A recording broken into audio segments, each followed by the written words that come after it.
যুক্তরাজ্যের সাবেক মন্ত্রী টিউলিপ সিদ্দিকের বিরুদ্ধে ওঠা অভিযোগ নিয়ে তদন্ত শুরু করেছে ব্রিটেনের এফবিআই খ্যাত গোয়েন্দা সংস্থা ন্যাশনাল ক্রাইম এজেন্সি।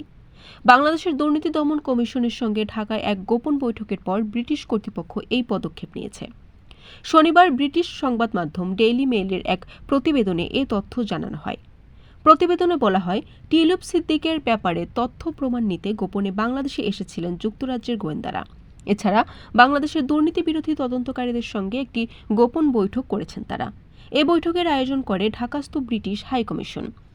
অভিযোগ রয়েছে, রূপপুর পারমাণবিক বিদ্যুৎ কেন্দ্রের চুক্তির মাধ্যমে টিউলিপ ও তার পরিবারের সদস্যরা ৩.৯ বিলিয়ন পাউন্ড আত্মসাৎ করেছেন। এ প্রকল্পের ৯০% ঋণ এসেছে ক্রেমলিন থেকে, আর দায়িত্বে আছে Russian company Rosatom. Tulip Siddique গত মাসে লেবার পার্টির পদ থেকে পদত্যাগ করেন, যা তার বিরুদ্ধে চলমান তদন্তের কারণে হয়েছে বলে ধারণা করা হচ্ছে। বাংলাদেশের দুর্নীতি দমন কমিশন টিউলিপ সিদ্দিক ও তার পরিবারের বিরুদ্ধে আরও অন্তত 2টি ফৌজদারি তদন্ত পরিচালনা করছে, তবে তিনি এসব অভিযোগ প্রত্যাখ্যান করেছেন। অভিযোগ প্রমাণিত হলে যুক্তরাজ্যের আইন অনুযায়ী দেশটির কোনো নাগরিক বিদেশে দুর্নীতি করলে তার 10 বছরের কারাদণ্ড হতে পারে।